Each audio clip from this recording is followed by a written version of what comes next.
de cet élan, qui ne soit pas dit que la femme est combattante que pour rester sur ce toit. Qui ne soit pas dit que la femme est combattante que pour envoyer au 7e ciel. Non. Qu'il soit dit que la femme est le socle du développement. Le Centre culturel et artistique Espace Mayton a accueilli le 1er février 2021 la cérémonie officielle de lancement des activités du projet de formation, de renforcement des capacités et d'autonomisation économique des femmes vulnérables béninoises à travers les métiers du numérique, multimédia, audiovisuel et artisanat d'art. Ce projet qui a pour but de contribuer à la formation, à l'employabilité, à l'autonomisation économique et au bien-être social et sanitaire des femmes vulnérables, œuvrant dans le secteur informel au Bénin à travers l'organisation des formations au profit de 100 veuves et orphelines à raison de 50 au métier du numérique, multimédia et audiovisuel et 50 en artisanat d'art. Initié par l'association Théâtre Mayton Promo, avec l'appui de l'Organisation internationale de la francophonie, à travers son fonds La francophonie avec elle, ce projet se veut être un frein au mal béant de la précarité et de la vulnérabilité des femmes. Du fait de leur vulnérabilité, les filles et les femmes continuent d'être victimes de plusieurs violences qui semblent durablement persister dans nos communautés, nonobstant les nombreuses actions réalisées pour les éliminer. Leurs causes sont multiples et on peut relever en prépondérance la pauvreté et certaines pratiques traditionnelles néfastes.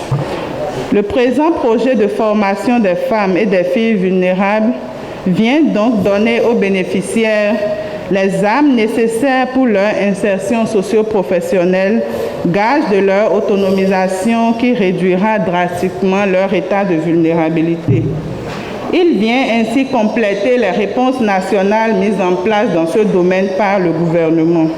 C'est pourquoi je voudrais féliciter la coordonnatrice du projet, ainsi que le président de l'association Théâtre Mayton Promo et toute son équipe pour cette initiative noble. Une initiative portée vers des secteurs d'activité dont l'intérêt n'est plus à démontrer.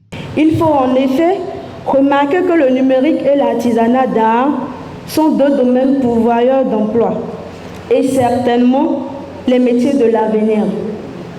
Le choix de la cible est encore plus intéressant quand on sait que 2 sur 3 femmes dans le monde n'ont pas une situation socio-professionnelle envieuse. Ce projet est donc le bienvenu pour régler en tant soit peu les problèmes de précarité des femmes. Notre souhait en tant que formateur, c'est que les projets de ce genre pérennisent et que de 100 orphelins et veuves, nous passions à 300, 500, pourquoi pas à 1000 femmes vulnérables. Par ailleurs, les perspectives au-delà des cours pratiques et théoriques sont pleines d'engagement. Toutes les 100 femmes bénéficiaires auront droit à des formations sur les méthodes de prévention et de lutte contre la COVID-19, les cancers du sein et du col de l'utérus, et ce, en des vagues de 25 femmes par formation.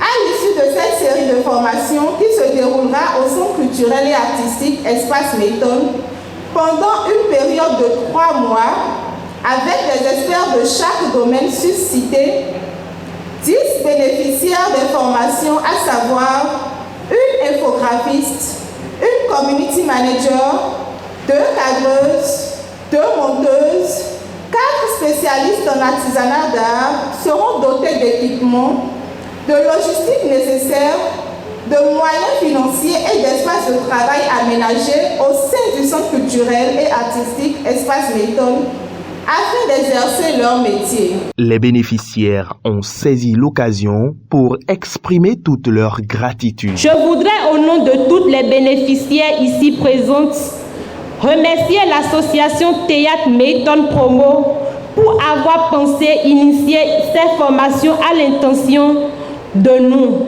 veuves et orphelines.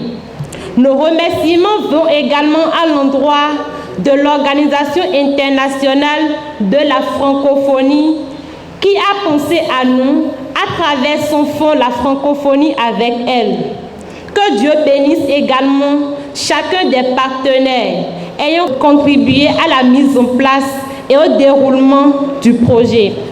Nous promettons, au fin de ces formations, d'être actifs sur le marché entrepreneurial. Les officiels conviés à l'événement ont, à la fin de la cérémonie, procédé à la visite du cadre de formation, ceci après les mots d'exhortation de la directrice départementale des affaires sociales et de la microfinance de l'Atlantique à l'endroit des bénéficiaires. Je ne saurais finir mon propos sans m'adresser à mes chères filles et sœurs bénéficiaires du projet que je félicite. Je vous exhorte à suivre avec attention les formations afin d'acquérir les compétences nécessaires pour un exercice autonome.